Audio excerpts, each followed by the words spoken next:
In an open letter to DNC membership, Williamson says the party needs to understand the emotional force of President-elect Donald Trump's appeal and, quote, create the energy to counter it. She also posted this video.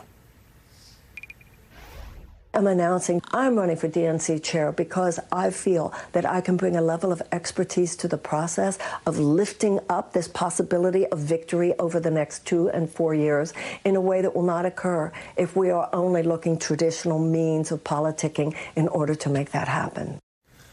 Williamson is the latest candidate and the first woman to jump into the race to succeed outgoing DNC chair Jamie Harrison. The 72-year-old may face an upward battle for the role as she's up against a handful of current and former party officials. The election will be held on February 1st. Simone, do you think Marianne Williamson is what the Democratic Party needs to turn things around?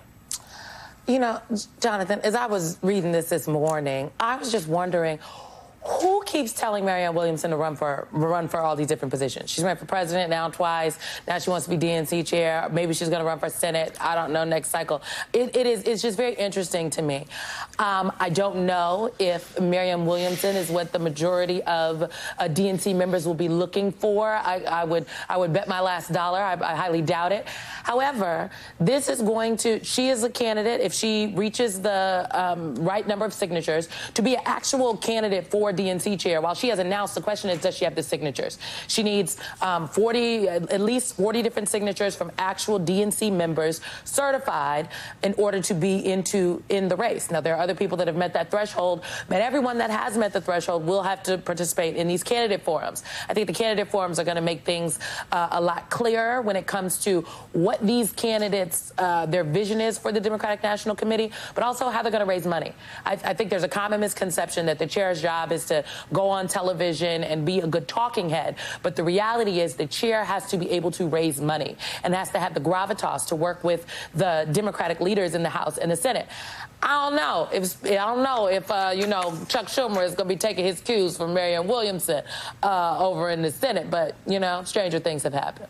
Sam Stein, I know you've been a long time and careful chronicler of Marianne Williamson's career, so feel free to weigh in on her long shot bid here, but also just more broadly, to Simone's point here, what should Democrats be looking for here in its new chair? Simone just laid out well what that person's responsibilities are, and this comes at a moment where, yes, margins were close. Let's not overlook that.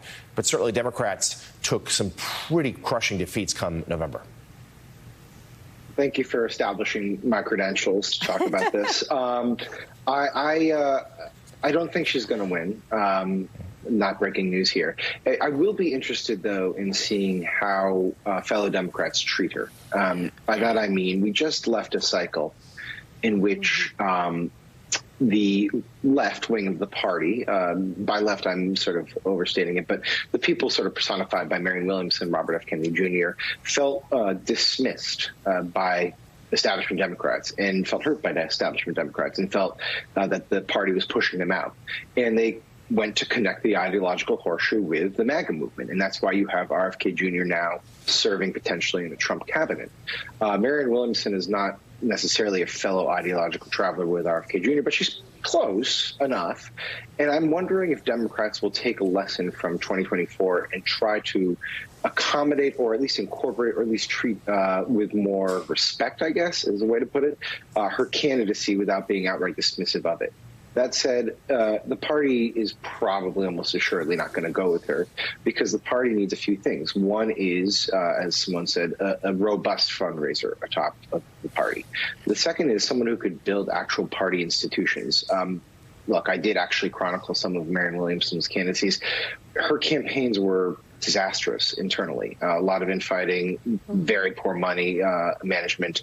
That's not what the party's going to want, and it's not what the party frankly needs. And then the third thing is just sort of an understanding of how to handle this modern media ecosystem. And the real debate happening right now in the Democratic parties.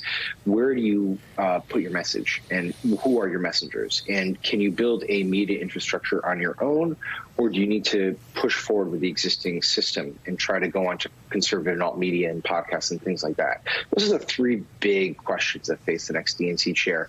I don't think Marianne Williamson is going to have the answers for those three that most of the party members want, but I am curious to see how they treat her candidacy.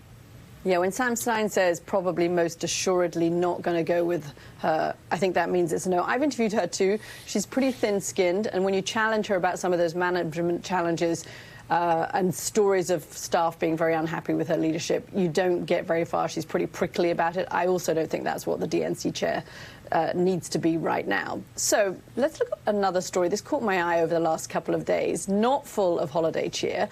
As the year comes to a close, Gallup's latest monthly survey finds that only 19